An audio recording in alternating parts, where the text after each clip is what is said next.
Hello, and welcome to the Spy Kids GAF podcast, episode 44. Here we talk about Spy Kids and nothing but Spy Kids. Yay! B-Dubs, Well, which is your favorite Spy Kids movie? What is the first three go that fourth one that apparently exists? I like the one with the Spy Kids in it. C. Kohler, which one is your favorite? All of them with Lava Girl. That's a different series. No, that's the same thing. Isn't that Spy Kids? Yeah, that's Spy Kids. Yeah, okay. Right. Aren't you thinking of Shark Boy and Lava Girl? That's the same thing, though. It's the same basic thing. It's the same shit. Zonik, did you remember there was a movie called Shark Boy and Lava Girl? Yes. It's a Spy Kids sequel. It's not, though. It is, though. There was an actual Spy Kids sequel with, like, Joel McHale. I know, but this is the one. The Lava Girl thing is after that one. No, that came out before it. Okay, it was like a prequel, whatever. This is The the same kind of shit. riveting arguments you get on the Spy Kids podcast. Yes, it is. Toonami. Did you see the other sequel to Spy Kids and Shark Boy and Lava Girl? It's called Machete. Yes. I do like the idea that they literally said, "Yes, this is the same machete from Spy Kids. It's a sequel. This is what he does when he's not in Spy Kids." It's what he does when he's not taking care of those kids. He cuts people open and uses their intestines to swing from windows. And then he beds every girl he meets. There was a time in elementary school where the theme song to Spy Kids 2 was my fucking shit. You've said that so many times on this podcast. Yeah.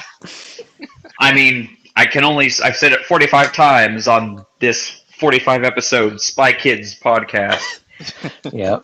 Just like I've brought up Machete 47 times. But this week we're doing something different and talking about something that's not Spy Kids. We're talking about something called Toonami. What? No. Madness. I know, it's crazy. It's this thing. You've probably never heard of it. No, I actually haven't, so we're going to be learning a lot here today. Anyway, there's no news, so let's talk about Dragon Ball Super! Dragon Ball Super Episode 6, Don't Anger the God of Destruction, the nerve-wracking birthday party, in which case the biggest idiots in the world go on a roulette wheel to determine who destroys the Earth, and Boo wins. Well, I mean, we already know who's going to destroy the Earth. It's who's going to cause the destruction of the Earth. Yeah. Well, it's not going to be Vegeta because he's too busy pooping his pants. Yeah, Vegeta is actively trying to save the Earth for once. Everyone else is, slowly trying to blow it up. Meanwhile, Goku's on his way, and that's not going to turn out well. Like Yamcha's like, "Hey, I'm Yamcha!" And then Krillin's like, "One of these has wasabi!" And then Trunks is like, and then Boo is like, "I like pudding!" And so that's the straw that breaks the camel's back. Boo does like pudding. I mean, he licked all those things. I'm like, that's mean-spirited. Couldn't have spared one. I have not seen much of Boo yet. I know I will see a ton of him in Kai soon. Yeah. But I will say this, I have never understood the appeal of this character. No one has. No, this He's character like sucks. the worst person to ever have around ever. Even He in universe, the only person who likes Boo is Mr. Satan. And No, nobody Mr. likes Mr. Satan. No, Mr. Satan only puts up with him because he's the only one that can control him. He doesn't like him. No, not really. It didn't seem like he likes him. No, I mean, I think Gohan kind of likes Mr. Satan now. I mean, they're almost related. Well, yeah. Well, in that first episode, Mr. Satan was actually kind of cool for the first time I'd ever seen him. Yeah. He was going to give Goku like millions of dollars, or I guess he did. He yeah, did. I mean, he was a bro. Yeah. So, what did you guys think of the Vegeta cooking scene? I didn't know he knew how. I mean, Legitimately, I didn't realize he actually bothered learning how to cook. I thought he just blasted stuff with his beams till it got hot enough to eat.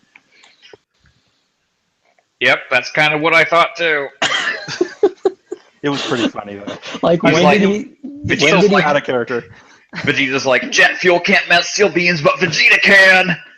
I'm like, when did he have time to learn how to cook? He spends all his time in the gravity chamber, and he's got servants to do it for him. That's the joke. Hey, that's a mean thing to say about Bulma. No, I'm not. No, Bulma's got servants to do it for her. You think Bulma actually cooks? Come on. Hey, that's a mean thing to say about Yamcha.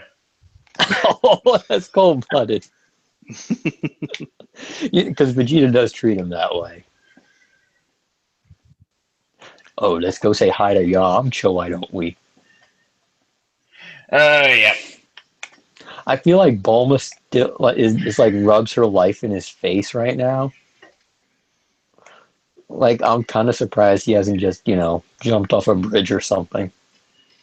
Well, I mean, I don't want to go into it because I say this all the time, but I don't understand what either of them sees in each other. Who? Well, Bulma and Vegeta, like they just, for some reason, they're a couple, but they don't seem to like each other very much. Well, I hate you. I hate you too.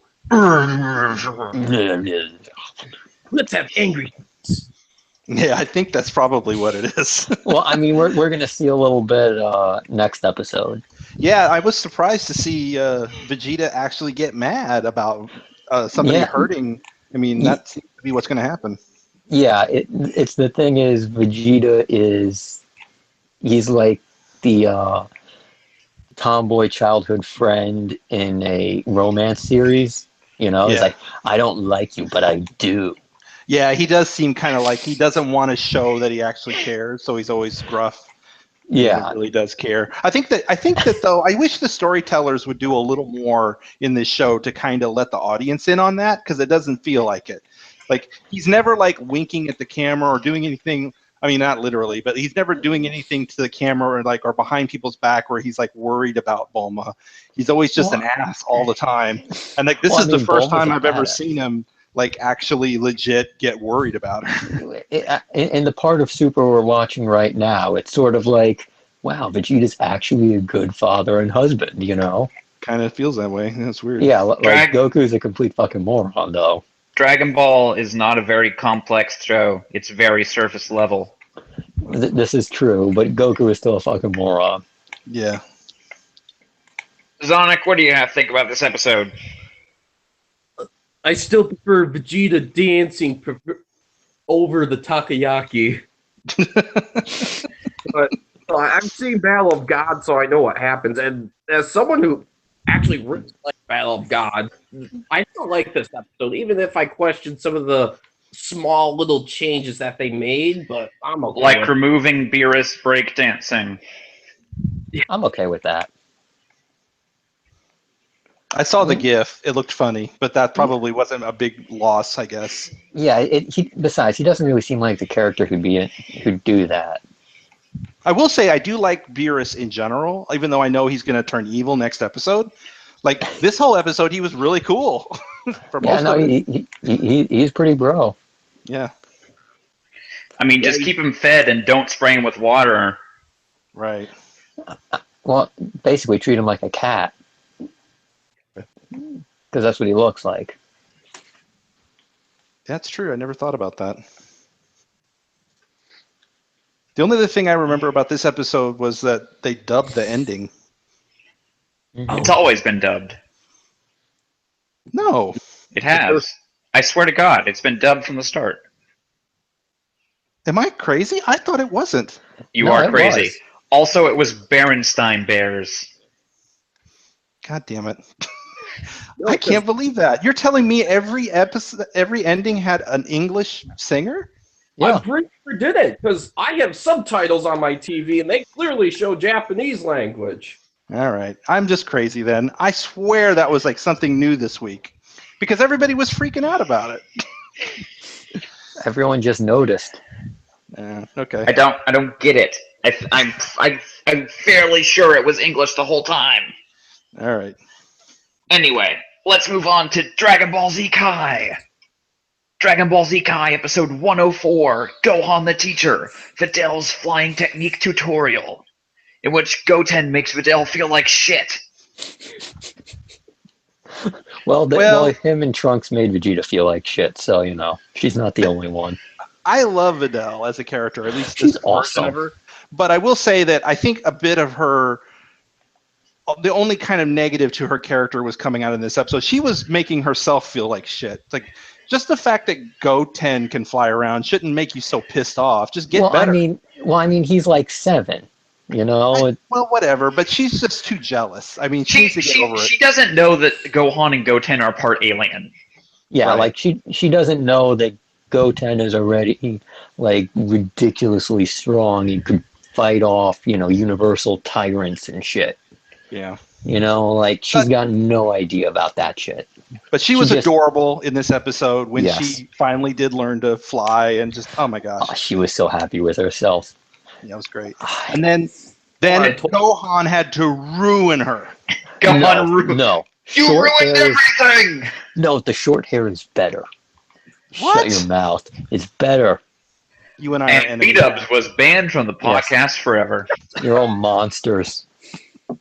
You don't know the Pigtails greatness all of the short. way. She was way better with pigtails. Okay, You guys don't know the the short greatness hair of the isn't short hair. as bad as I thought it was going to be, but also because I thought she was just going to go straight to super hairstyle. No, I mean, And that would have been that's awful. when But it's still completely inferior to the Twin Tails. Like the Twin Tails made her head seem so bulky and huge, No. Yeah, I don't know, because it was better. It wasn't better. Well, actually, go ahead. Complaint about the short hair. It kind of just gives me just generic spiky hair number 4 anime hairstyle that I tend to associate with the series. Yeah, I know, but how many girls do you have with that sort of hair? It's a little. Okay, I will concede this. The short hair on her works only because it really emphasizes her tomboy nature. Yes, like it fits her character a little better. Yeah, but my thing is that cutting those pigtails off is like the beginning of the end of her character, because we now know where she's going to go in the future. And it's like, I'm assuming she isn't there yet, but I'm just worried that she's going to turn into the demure version of herself. No, that's not not really something that's going to happen in Kai. Yeah, instead she'll just not be in the show anymore. Oh. Yeah, no. Well, actually, that might even be better. I'd rather see her in her prime than not see her at all. Yeah, and I mean, I will say in Super, she does get better. It's just, the 1 or 2 episodes when we do see her, it's sort of like, eh. Yeah. Like she's either pregnant or holding the baby. Yeah. Wait, she just what? turns into generic wife character. Yeah. She turns into generic wife character, which is no fun. No. So, and everyone's going to the martial arts tournament. Yep. Except this loser, Nope. who saw what Goku could do and he was like, No, Oh, I'm that not was into that. I liked that scene for one main reason, and that was because for the one time I've seen in a long time, King Kai actually came out of the scene like unscathed and actually was pretty cool. Well, like King Kai for once came out winning. Yes. Like he's very obviously the best of the 4 Kais. Partly because he's got Goku, but usually he comes out losing whenever we see him. Yeah. Like I he's love always that scene at the end, and he's got like the little peace sign. He's like, like he knows he just handed that guy an L. Exactly. but man, I guess that was South Kai and he looks dumb. I'm assuming Zonic thought South Kai was Boo. That would actually be pretty funny. Zonic? Yes. Oh. And then Chi-Chi was all, wait, you have money? Well, Gohan, why aren't you getting with this girl? Come on. Here's the money. Yeah, no, she turned around on Videl really quick. Compliment the cooking, have money, Chi-Chi's good. She got no problem. You have money? Excuse me, I'm going to go poke holes in the condoms. Yeah, I think it was part like, oh, she likes my cooking. That's nice. Wait, you have money too? Wow, she's perfect.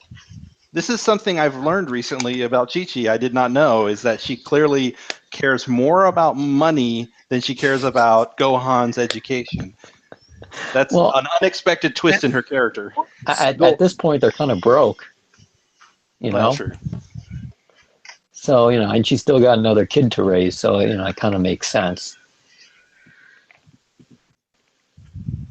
But anyway, that was this episode of Dragon Ball Z Kai. Would Gohan even have condoms to poke holes in? No. Yeah, that's what I thought. There is no way Gohan has ever seen a condom. I don't think Gohan knows what sex is. I think he has an idea. I think he has an idea. He gets nervous around girls, so. Yeah, like he knows that it's a thing that people do. No, those are just hormones. Okay. He doesn't actually know. He probably thinks that you get pregnant by kissing. No. That's He's Gohan. No. That's Goten. No, yeah, maybe. But what the thing with Gohan is, he thinks you reproduce by splitting like his master. What's his face? Piccolo, like Piccolo, his real yeah. dad. That's his Like his actual. Like his actual father. Yeah. No, but he's probably read about it in a textbook or something. True. Yeah, he's very educated in that. Like that's how he learned about that. And like nobody sat him down and talked to him about it. He's like, I wonder what the textbook says about this. Okay, yes, you're right. Like, could you even imagine Goku or Chi-Chi giving him the talk? No. How would that even work? I mean, Goku can't because Goku certainly doesn't know what sex is. No. I was gonna He's say. got no idea. I don't think he should learn what sex is from Chi-Chi because that's actually just a weird kind of reverse like rape sex where she just basically takes Goku and does what she will with him. So that's the only way he would learn from her. Basically, every time Goku's not dead, it's like, well, better get it in while I can. God.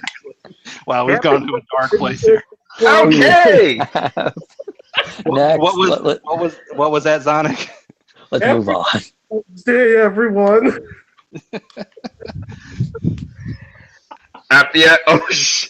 Yeah, it is that day, isn't it? Yes. Oh yeah, that's what. Yeah, Happy Valentine's Day. Moving on to JoJo's Bizarre Adventure. JoJo's Bizarre Adventure, episode 16. Lisa, Hamon Coach. So, in this episode, two very muscular men of questionable heterosexuality climb a very tall, slimy pole. Yes. With only their fans. And then they get oil all over themselves. It's very lubricated. And Joseph hits the right spot, and the pole spews oil. and then they're covered in it. They're just covered in it. Yeah. And then he rides the oil. And if they can't climb the pole, they starve to death from thirst. Even though we're joking about the This is what happened. The overt Happy Valentine's Day. Yeah, nature of the show. I will say that to contrary that though, Lisa is a breath of fresh air in this show because oh my god, an actual female character in this show. Well, I mean, we had one last season too. Yeah. Oh, what? She You don't wasn't remember around as Erina much. and Poco's sister? A character literally named Poco's sister. Right. I mean, just to point out, they existed. Like, this isn't the first ladies. Like, Lisa Lee is not the first woman in the show. I know, but I'm just saying, like, oh wow, and a badass. Like, come on. Okay, yes, it's the first time we have a badass lady. Yeah. I do enjoy Joseph being like, she wouldn't leave me down here to starve to death, would she? She's just like, bitch, I don't give a shit. She will cut his nuts off herself. Yeah. I like the way that, again, JoJo Bizarre Adventure is most of the time pretty predictable, but I didn't see how he was going to get out of that situation. And so I liked how he did it. I thought it was very clever. And Lisa was like, oh, wow, I've never seen someone defeat the test that way. And I'm like, that's a new position. Yeah. On the pole. Yeah. Well, he jumped to the side, whatever. He rode the slimy discharge. And I would like to know who built that giant thing on Air Saplina Island. Air Saplina Island, get it? Yeah. Okay, I'm trying to figure it out. I actually don't. Air Supply. The band Air Supply. It's what it's named after. Okay. I've never heard of the bland Air Supply, so that's why. It's another 80s band. So, Yeah. But also here are what is it? Those two characters. Guards. Messina and Loggins. Logs and Messina. They're going to be in the danger zone soon. I don't know who Messina is. I mean, I know who Loggins is supposed to be. Who's Messina? Jim Messina? Yeah, who is that? Member of the folk rock group Buffalo Springfield. Oh, God. Screw them. What? Why screw them? Buffalo Springfield sucks. Oh. Okay. All right. Well, at least you knew who the reference was. I didn't know that. I am very old for being a young man. So Loggins and Messina come in and they're like, "We are going to pump you up. Inhale for 10 hours, then exhale for 10 hours." I think it was minutes. But you don't. But whatever. Yeah, that was right after the narrator was talking about how Joseph was saying, "Don't let me go" 13 times in a row. Remember that? In 10 seconds. Yeah. Don't let me go. Don't let me go. Don't let me go. The narrator's kind of a funny guy in this show. Yeah, he's very similar to the Dandy narrator in that way. Yeah. Except he's not a character in his own right. This is the episode where Joseph and Caesar are like, "Did we just become best friends?" Yes, we did. All I can think of is the narrator is the same person as Senkat from Kill la Kill. All I can think of is Senkat just talking from his You know, a couple people said that. Maybe it was you, Zonic, who said that in the thread. Now, the next time I watch the show, I'm going to have to listen to that because I hadn't picked up on that. But it sounds like him? It does sound similar. Okay, interesting.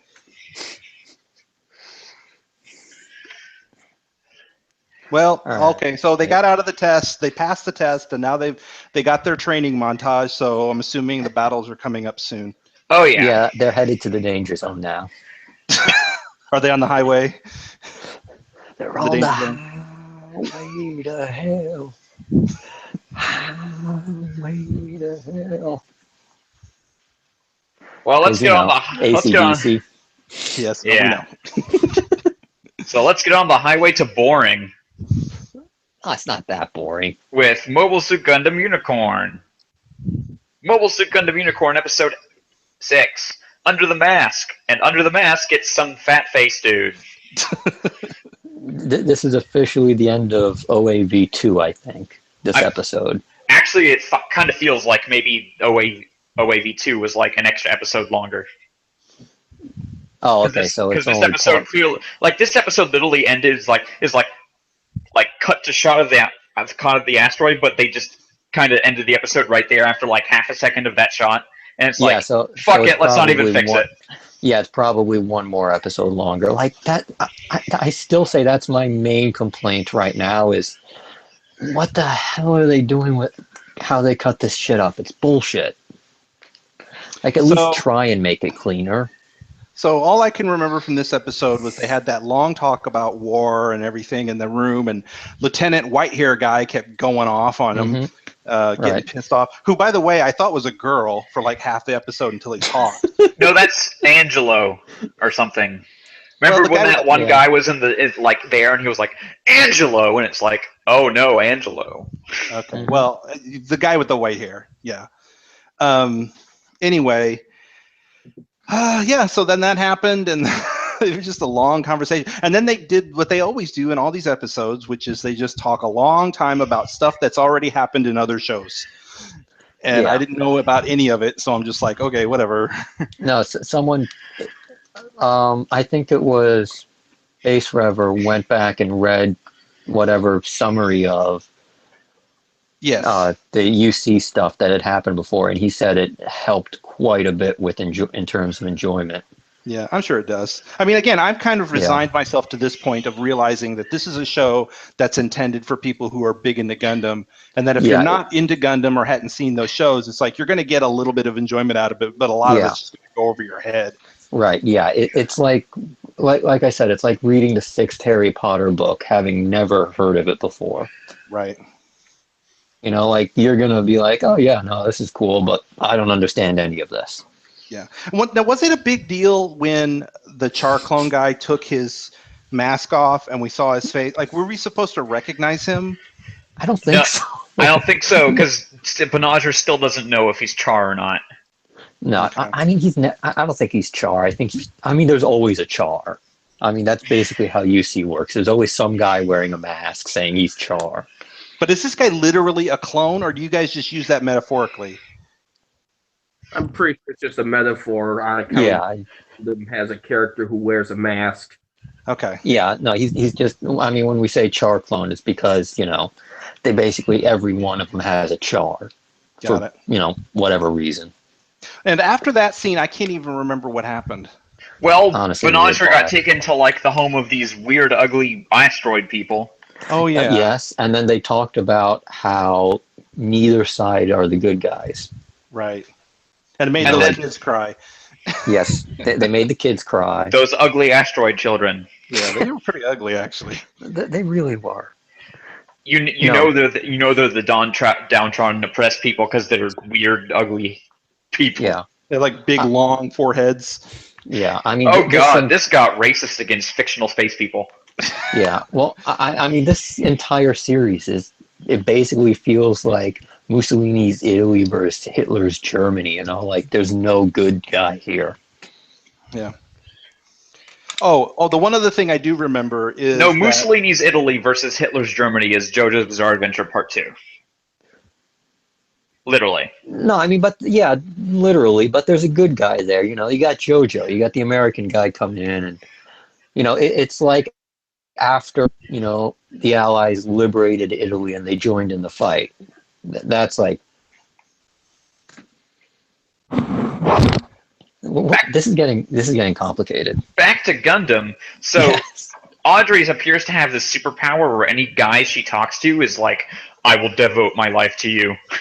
Yeah, no, I mean it's a good superpower to have. I mean she's cute and all, but I don't know why this guy went from I'm gonna come into your room and rant at you for a few minutes to I will help you escape. Because she has that power. Isn't she one of those space new psychic type things? Yeah, one of them new type things. Yeah, I think she is. Like she just forced, hand waved him. I think we're supposed to have remembered a scene where he changed allegiances, but it's been so boring that we probably kind of missed probably. It Yeah. I mean, there was probably some kind of scene somewhere that explained it, but yeah. So it's just one of those things. The pacing of this is just painful. Yeah. At one point, he says, "Don't be kidding! Don't be silly! We won't fire on a civilian target." And then it's like, guess what happens next episode? Yeah, we fire on a civilian target. You know that family of ugly space asteroid people? They're gonna die. Yeah. You know what they're gonna shoot them with? Their hyper mega particle cannon. That sounds like something Coop would put on Magus. Fire the hyper mega ultra super chocolatey fudge coated particle cannon. I know, it's such a stupid name. And then he just presses a red button and it explodes. Maybe it's just a translation thing, but it probably that just sounds is. so cheesy. They probably had to translate it badly to get the mouth stuff to sync up right. I think it was off screen when he said it, actually. Well, then there's no excuse for not putting in the chocolatey fudge coated part there. Right. So it's just a bad name. I think so. They really couldn't have come up with something better. But now we know it's not just a particle cannon. It's a hyper mega double dog Couldn't they just call it like a wave particle gun or something? You know, just add in an extra cool word in there instead of hyper mega shit. That's what I'm saying. Its special ability is that it triggers a play of the game every time it's fired. That's a pretty good ability, actually. If we had video for this, I'd say next time, whenever it fires, we do like play of the game, and then show it just blasting whatever it blasted. Oh. Yeah, I think that was basically it, though. Zonic, anything else? Nope. This is such a nothing show. I mean, don't have to post anything because I just I just feel tired watching it. It's like, oh yeah, stuff. yeah. I mean, Did the past history, so it's just bouncing off me. I mean, I will honestly say I've seen up to the end of episode 2 in OAV form, and it is better that way. If only because then it's like, oh, these mini movie type things, you know? Yeah. Like, just like the pacing is better, and it feels a little bit better watching, and by the time you get to the end of it, you feel like, oh, we've been through at least a miniature story arc or whatever the hell it is, and this is a show. Stuff has happened.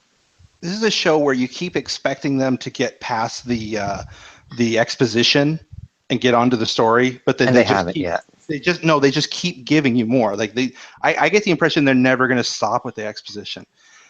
So I think they're going to have some fights later on. It's just part of it is the pacing of the whole thing. When they cut it up, it just makes the exposition feel even longer. Yeah. Well, again, I'm going to keep watching for 2 reasons. One is because I'm on Toonami, and yeah, that's it. This is like, it's one thing I can look, even if I'm not completely paying attention to it. It's really pretty to look at. Oh, definitely. Like, I wouldn't even say put it on mute because then you would miss the sort of breathing in the spacesuits, which is fantastic. Or hearing them say hyper mega particle kingdom. No, but like going back to the first episode, I remember, like they're floating around in the spacesuits and you can hear the breathing. I'm like, oh God, that is so good. There's so many neat little design things in this show too, like how the hallways have those little grips that go around. Yes, and that's kind of cool. I know, and the characters actually feel weightless when you see them floating around, which isn't something I'm used to seeing in a show. Yeah. If anything, the presentation is absolutely great. It's just there's no sense to go with it. Yeah, it feels like they skimped on the story a lot. I wish they would be able to take these sort of like, production values and put it into an original story that's really awesome. Yeah. Mm-hmm. Well, this is what we got, so just buckle in, I think. So I totally would not be watching this show at all I just would skip this show if I didn't feel like I had to know what was going on, at least somewhat. Yeah, I mean, to me, this is the opposite of well, not the opposite, but this is like how you can do it wrong, and Standalone Complex is how you can do it right. Where like the complex stories in Standalone Complex, but they're compelling, and you can understand them, and the animation's beautiful. This show, it's like animation's beautiful. It's got a complicated story, but you can't make it out. You don't understand it. It's like Standalone Complex. It eases you in with pretty simple stories for the first 2 episodes. It's like this guy, spies. In the episode is like spies. They switch brains. Yeah. This guy is actually this guy. And the episode 2 is like this guy hates his dad, so he put his body in a tank. Yeah. Yeah. I will say that I do feel like this show the production values are higher than Standalone Complex. Yeah. But it's sort of one of those things like, Standalone Complex is not only easing you into the, more complicated stories by giving you easier ones, but easing you into the ideas of how this world works through these easy stories. Like this idea that you can put the brain into, different bodies and you can jack into someone else's brain and, do all this stuff that they're going to need later on, that we're all going to have to need to understand later on in order to make the sense of what's going to happen. So, That's it for Gundam. Let's move on to Hunter x Hunter. Hunter x Hunter episode 38, reply from Dad, and Dad replies, "Fuck you, I don't want to see you." And fuck your mom too. I knew you'd stop the tape there and erase the whole thing. Fuck you. Ging is a dick. He is, but the tape only erased because he pressed stop. There was probably something there if he didn't. Yeah, that's the impression I got. Yeah. But I totally see he's like, I recorded a part about his mom, but I know he's gonna press stop. Yeah. Like, he doesn't care. What does he need a mom for?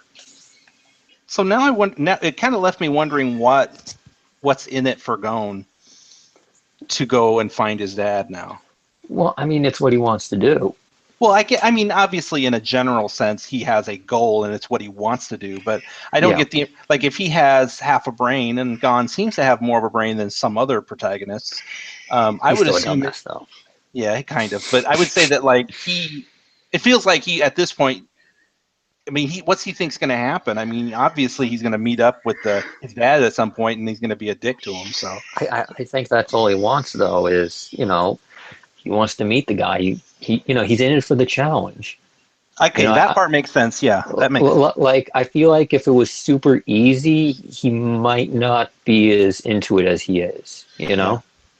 Like if he just had to go to like New York, New City, and be like, "Hey, Dad," and it's like, "Yeah, okay, what now?" Yeah. Gon does seem like the sort of guy who'd be into the challenge of it all. Yeah, I agree. But yeah. So, how many of you guys have you guys played any Joy Station games recently? Yeah, I just finished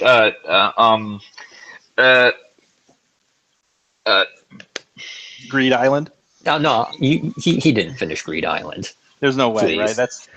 Who has a copy of that? I tried to send Greed Island to this guy over to the U.S. Postal Service, but it got stolen. Oh, dude. Did you see that thread? It's like, I saw it, and I wish we could talk about that, but we should put a pin in that and talk about it at the end of that particular arc, because that'd be a good conversation to have. So anyway, Greed Island, it's a super special hunter video game. They only made 100, and it's like worth $1 bajillion, million, trillion. Yeah, no, and it's worth that much for a very good reason. But apparently you can, reverse engineer it from saved data on a memory card. That is so stupid. Which well, I mean, you say you can do that right now, but well, Theta brought up that point. He was like, "This is dumb. You can't really do this." And then my answer to him in the thread was like, "Yeah, but maybe that's that guy's Nen power. He can reverse video games." No, I mean, it's going to come up again in, I want to say like a month or two, a couple of months or whatever it is, or maybe the end of the next arc, or I mean, it's going to come up again. Well, anyway, we got to see what Killua's weeaboo brother does in his spare time, and he apparently collects 4-foot tall figures of anime girls. Did you see those in the background? Yeah, he is one of those guys. Yeah. He had the chips and everything. I don't think those are real. Those aren't figures. Those are real. He's kind of like a weird serial killer. No, those are figures. Those are figures. But it's creepier if they're not. It is, but he's that dude. He's the guy with the big figures in his room. Yeah.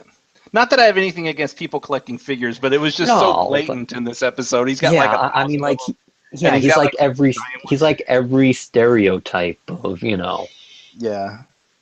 There's nothing wrong with collecting figures if people are into it, but this guy was painted to be the kind of, the stereotype kind of obsessive otaku guy. Yeah. Yeah. Pretty funny though. And he's supposed to be an assassin. That's the part I don't understand. He's probably one of those. He's probably like that guy who can hack fucking everything. No, you'll get it when in a couple of episodes, I think. Really? Okay. Yeah, it comes up again, and but yeah, he's not the guy who's gonna kill guys with the brute strength because look at him, he's fucking lard ass. Well, you know what? When in this episode, when Killua said, "Oh, I know somebody who can help us," I thought he was going to call that nerd guy with the laptop at the very beginning of the series. Would Remember he even him? know that guy's? Yeah, would he even know that guy's number? I don't know, but I didn't know who else he was talking about. I was like, Well, "Oh, he's going to yeah. call that guy?" Well, that guy sucked. So Yeah, I know he did. Yeah. It's not like he passed. like he was the first guy to fail. Yeah, that Yeah. was deeply embarrassing. I mean, that character was actually weirdly designed. Like, that was way too specific a design. He just up and failed right away. I'm like, Well, that was what he was before. That's why his character existed, was to show how he thinks he's too smart to win, then he loses. So yeah. I mean, it was just funny how, he's the first one out, yeah. And then, so what else happened? He went to Killua went to the store to get the game system and came back, and they tried to get it to work, and they were able to get it to open. Mm-hmm. I can't remember. Did they copy the memory card or not? Yeah, they he copied the memory card. I mean, he's not a dumbass. Yeah, they copied the memory card and sent the copy to the fat brother. Okay. And then they got on the boat. That's right. Then they got on the Right. boat, and then they're leaving. Yeah. Okay, remember, they took not only the memory card, but the ring that was in there with them. Right. They still have no idea what the ring does. Yeah, but and overall, I thought outside of the fact that it was very bizarrely like, I said in the thread, like, this is like the episode that was written for NeoGAF, because it's all about the shit that we talk about on NeoGAF, like video games and hacking and just weird stuff. But yeah, aside from that, I thought it was a pretty good episode overall, I guess. Like Killua was what's Greed Island? Hold on, let me ask Gaff. Yeah, that's basically what he did. Dear Gaff, what's Greed Island? Yeah. No, but I mean, like I said last time, this episode is basically the demarcation between, sort of the way everything was in the previous arcs and everything that's coming after. Like, this is the thing that's sort of kickstarting not only next arc, but the arc after that and the one after that. Okay. Sort of, this is basically the start of everything. And so, 40 episodes into the show, it starts. Yeah, pretty much. I mean, this is basically episode 1 for the rest of the show. So, there you go. Zonic, any thoughts? Nope, just another good episode, just being able to make fun of all the game stuff. Maybe Killua's brother was actually based on the author himself. That would explain so much. His brother does look a lot like Gaff Man from One Punch Man. He does. No, but I don't think Togashi is, Oh, well, they showed a picture of him in the thread, remember, when he's laying on that, like, dirty floor? Yeah. Well, that's how he draws, apparently. Huh. He lays on the dirty floor and, does that. I think that's why he has those back problems. Could be. Yep. Anyway, let's move on to, oh boy, Naruto Shippuden. Naruto Shippuden, episode 145, successor of the Forbidden Jutsu. And the Forbidden Jutsu is Bubbles. Fucking Bubbles! Goddamn bubble bullshit. It is. He's a master of bubbles. I couldn't believe it was. I was laughing out loud. Well, not out loud, but I was chuckling at least at this the fucking fight Bubbles. scene. The fight scene that it featured Bubbles as a weapon. We've said Bubbles a bunch of times, but it's only gone off once. I thought it was gonna go, just see how many times we can get it in there. Oh, when he goes, Fucking Bubbles! Like, he's like, this is literally a fight scene where he, dodges an attack and blows bubbles in the guy's face, and the guy's like, oh no, Bubbles! Fucking Bubbles! Bubbles is the stupidest. Who thought this was a good idea? This girl is like, please, Sensei, teach me the secrets of your bubbles. Fucking Bubbles! Like, the goddamn Bubbles. Are we serious with this? Fucking Bubbles! right. I will note that Naruto is so fucking stupid. Like he's doing the I'm smoking a pipe in the treetops thing surrounded by bubbles. All right, one more time. Fucking bubbles! No, I mean like the character Naruto at the end of the episode is like so fucking stupid. It's like you obviously sense something's wrong here. Like a 3-year-old child would know something is not right. And no, you leave the girl there in the weird village where, it feels weird. You're like, something's obviously going on. He's like, no, we're going to leave you there. And then It's they like, get like, all the villagers are staring at her with "I want to murder you" eyes. Oh, yeah. It'll be fine. and then like 3 hours later, it's dark out and he stops and occurs to him like, hey guys, maybe You think we something shouldn't was have weird? left her there. And then Kakashi's like, yeah, I did, but I was waiting for your dumbass to notice. Like, that was the best part. He was Oh, like, yeah. The best part is that he noticed right away, but then he waited 3 hours to tell them. I'm like, wow. Oh, wait, Kakashi isn't there, it's Yamato. No, yeah. Yamato was like, I was wondering how long it would take you to bring it up. We should go back and, Because Yamato doesn't give a shit. He's just like, No, hey, he- if she dies, that's one less filler arc I have to deal with. Yeah, it's no skin off his back, Like, if anything, it makes his life a little easier. Because, no repeat customers or anything. Yeah, there's But- something weird about his behavior there. Naruto, just like He's a dumbass. it's just bad storytelling to be like, I sense something's right. They have this close up of his eyes, and he's like looking around when Like, he's this in is the village. weird. And it's like, yeah, you get it, right? We get it. The audience understands this place is weird, and then our main character leaves and waits 3 hours, and it's like, maybe we should go back. And the other guys were like, yeah, I was wondering how long it would take you to, mention this. Yeah, why are you waiting till now, dumbass? I'm like, what? It's just so stupid. Anyway, And so the villains go back to their shack, and they're like, man, we're some dudes who live in a shack, but man, if we get this guy, we'll be able to run the land. oh yeah, they're all after Lambada, the forbidden jutsu.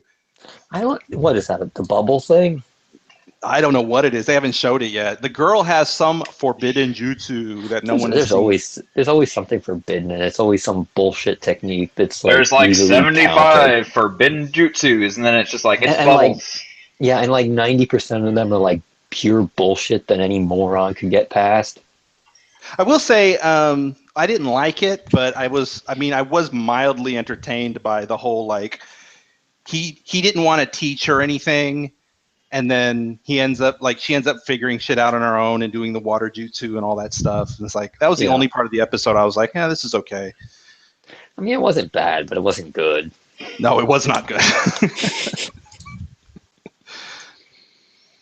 Oh, boy. Anyway, fuck that garbage. Let's move on to Feels Piece.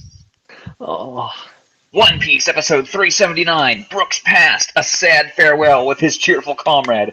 Laboon is so adorable! he looks like Brooks' head. He is cute. Also, they got attacked by the Panda Man pirates. He And did. I actually fought had them to look off. this up because I was curious to see if that was an anime convention or not, and it was in the manga too. Yeah. Like, yeah, that's Panda Man. Panda Man is everywhere. Zonic, what did you think of this episode? I should have been crying when I see this, but skeletons don't have ace tear ducts.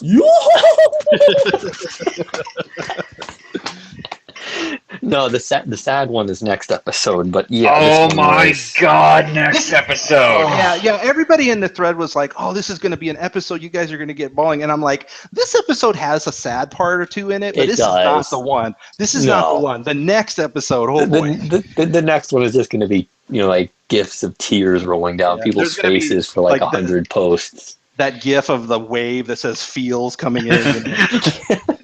Just every gif of feels, it's just going to be, that's all it's going to be next episode. Yeah. Because it's just so sad. And somebody in the thread was complaining that Brooke shouldn't be able to cry because he doesn't have tear ducts. But that's like, he's Brooke, man. He can eat, he can poop, he can do all kinds of stuff. Yeah. I mean, okay, so the thing with Brooke is that And he Mel is a Pearson. skeleton, but he works as if he's not.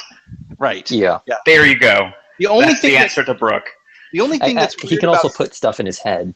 Yes, I was going to say there are a couple of things that are Brooke unique. Like you can crack his ribs, and then like they can heal later. But you know If what he I drinks mean? milk. Like, yeah, and he drinks milk. But like that's about it. Like that and putting stuff in his head, Which is actually really important to remember. You know what though? Gosh darn it! I just You need realized to remember that. that hasn't happened yet. That's Yeah. next episode. You ruined it. Oh, damn it. Well, I you were the thought one who that said happened. it, Rex. You're the one who said that. No, that was me. I'm sorry. I thought Oh, that had okay. happened already. Okay, I thought that had happened in one of the previous episodes. I'll bleep it out. But anyway, next episode is when that's revealed. Yes. Okay. Brooke has another ability. Let's put it that way. Yes. that you need to remember what it is. Yeah, because it's You'll useful. need to hold on to that information for about 700 episodes. Yes. Yeah, about 7 or 8 years. But honestly, that's One Piece. Yeah, it's just the obscure little piece of information that you don't know you need that you actually need. So anyway, it's really sad when they give Laboon the silent treatment. Yeah. It's the worst. Mhm. It's like, And then have you ever had a dog? Well, fuck you. Yeah. But he followed them anyway. Because he's Laboon. And he's adorable. Also, remember Crocus? Yeah, Crocus is back. Who is actually very important as well. He's not back. This was a flashback. I mean, what am Yes. I saying? But we get to see him again at a younger Yeah. age. He's Crocus- been there a long time. He has been there a long time. That's an interesting character there, Crocus. I wonder, well, we'll just leave it at that, I guess. Interesting guy. We're going to talk about him more in the future at some point. Possibly, yeah. Anyway, Crocus is there at the Twin Capes, and he's going to take care of Laboon while they go off and have a merry, happy adventure on the Grand Line. The Rumbar Pirates, they're gonna cross the whole ocean. It's to be great. And then insert SpongeBob narrator voice. 50 years later. Yeah. Yeah, next episode's really good. It's like Next episode is like it wins Ian Sinclair the Academy Award for Best Voice Actor for the second year in a row. He also wins the ToonamiGAF award for that. So, and just to be clear too, next episode and then an episode after that, and then we're out of Thriller Bark. Yeah, we're finally done. Wait, We're done with is Thriller there Bark. is there a filler arc after Thriller Bark? Yeah, or There's goes like straight- 3 episodes. Yeah, Aw. There's a two episode filler arc, but which is actually kind of fun. I think it's one of the Okay. better ones. All right, And but then there's fun. But there's funny stuff coming up. After that, but anyway, but the filler arc is. I give it a chance. It's beautifully animated and it's actually pretty funny. And then there's a 1 episode filler arc. That's kind of before it, actually. Is it before or after? It's before. All right, I can't remember. But anyway, and it's a one-off, but it's actually a pretty good one because it is about Brooke himself. So it's pretty good, I think. And then fucking Savoy Archipelago. Holy shit. We're into the good art. Oh yeah. Well, we're not there quite yet. We have to. Well, we have to deal go with- through a little bit, yeah. But it's the beginning of even this beginning part is fun. It's amazing. Yeah. There's a couple of moments in that where it's just like, oh. People who have like kind of be like, oh, I'm over Thriller Bark at this point. I want it to be ending. Well, we're about to go into a whole new territory. It's almost done. This is the wrapping up flashback. Yeah.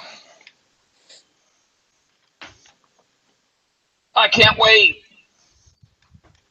Man, best moment this year could literally be made up of just One Piece moments. It probably will be. There's so many good moments in this. I mean, one would assume that at least one Samurai Jack moment is going to be there. Like something like, I don't know, Jack wins. Yeah, Jack I think. I mean, that's going to be there, but and maybe a couple of moments from, Mob Psycho. if we get it, I think there might be one Dragon Ball Z Kai moment, a couple of JoJo ones, but it's going to be mostly One Piece. Oh moments. God, best moment is gonna be ridiculous. Yeah. Oh yeah.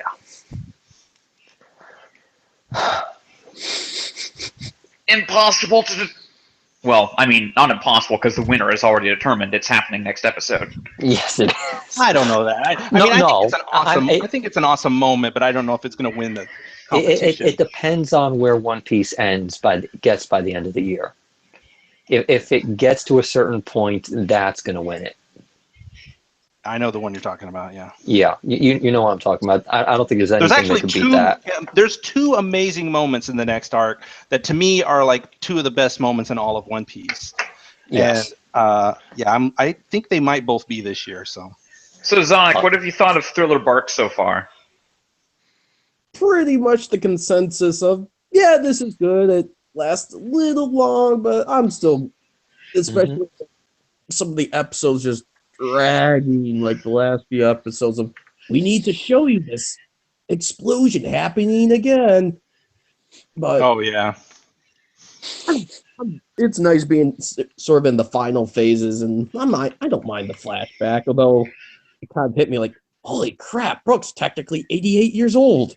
He's older than the entire crew. Like, Yeah. Brooke is like older than Roger. that's right. He is. Yeah, Somebody mentioned it in the. yeah. Roger's a rookie when Brooks Right. around. Yeah, I think it's revealed later, but just as an aside, that Brooke has heard of Roger, Goldie Roger, and he's like, "Oh yeah, I think he was a rookie in my time." Yeah, I'm like he "Man." just heard of that kid. Like, oh yeah, I heard about that guy. He was a little, upstart shit. And then Yeah. you're like, oh yeah, he spent 50 years in this one place. Yeah, Holy shit. yeah. How If is you this guys, if you guys haven't figured out, Brooke is not quite right in the head, and there's a very good reason for that. He was basically alone for 50 alone years. 50 years. Yeah, guy And is. he looks like a skeleton, Yeah, he's kind of gone off the rocker there a little bit. just a little bit. Brooke is the best. I want to hug Brooke. He really is. He's been amazing in the most recent manga arc. Yeah. Oh, He he's has been been the amazing. best. So Brooke is just such a good character. Anyway, that'll be all for this week's episode of the ToonamiGAF podcast. Thank you, Zonic. Yep. Thank you, B-Dubs. hmm Thank you, Seacaller. No problem. We'll see you next week, and we'll blubber inelegantly. Fucking bubble!